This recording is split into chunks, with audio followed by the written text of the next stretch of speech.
जानते हैं कि इस चीन के युद्ध की 1962 की जो हमारी पराजय हुई, इस पराजय ने ही श्री जवाहरलाल नेहरू जी की जान ली। उनके नजदीकी लोग बताते हैं कि हादसा इतना गहरा लगा उनके दिल पर कि चीन ने धोखा कर दिया।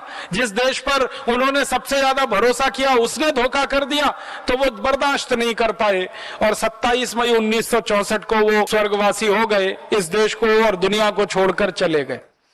उसके बाद भारत की कमान श्री लाल बहादुर शास्त्री जी के हाथ में आई और उन्होंने बहुत बड़ा पराक्रम दिखाया इस देश में। प्रधानमंत्री बनते ही उन्होंने दो बातें कही पूरे देश को। एक तो कहा कि सेना को ताकतवर बनाना है, चाहे इसके लिए कितने भी संसाधन जुटाने पड़े, चाहे इसके लिए कहीं से भी मदद लानी पड़े और चाहे इसके लिए देश को एक समय भोजन छोड़ना पड़े, लेकिन सेना की ताकत को बढ़ाना है और संसाधनों को जुटाना है।